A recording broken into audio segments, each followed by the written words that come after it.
Hello everyone. आज हम एक प्रॉब्लम के ऊपर डिस्कस करेंगे जो 2023 जेई मेंस में पूछी गई थी।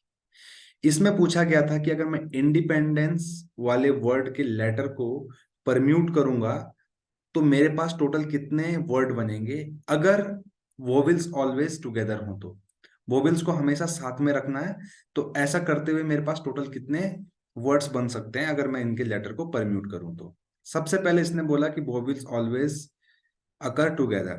तो सबसे पहले वोविल को लिस्ट आउट कर लेते हैं। सबसे पहले आई इज अ वोविल, फिर N, D, E is a vowel, P, E, N, D, E, N, C, E.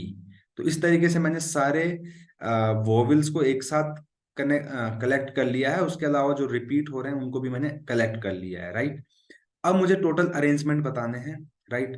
तो इंडिपेंडेंस में टोटल कितने लेटर हैं वो गिन लेते हैं। एक, दो, तीन, चार, पांच यहाँ पे हैं, तीन यहाँ पे हैं, दो, एक, एक, पांच, तीन, आठ और चार, 12।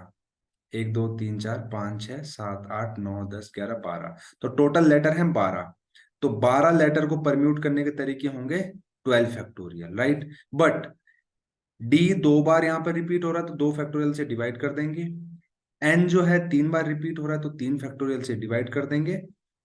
और ई जो है 4 बार रिपीट हो रहा है तो 4 फैक्टोरियल से डिवाइड कर देंगे।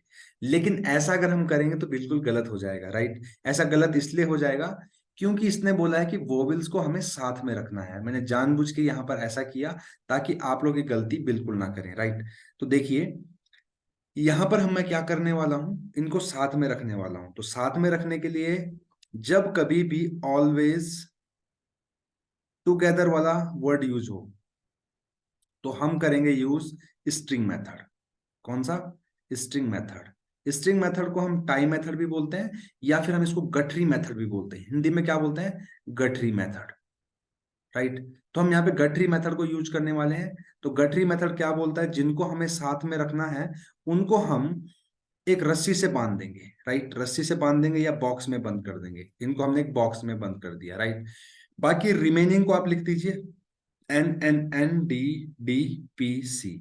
अब आप काउंट कीजिए, इसको as a one unit treat करें। जिसको आपने बांध दिया उसको आपने एक यूनिट की तरह ट्रीट करना है। बाकी को आपने आपने इंडिविजुअल यूनिट मानना है। 1 2 3 4 5 6 7 और 8। तो टोटल मेरे पास अभी 8 यूनिट है। अब मैं एक्चुअल में इन 8 यूनिट को क्या करूंगा?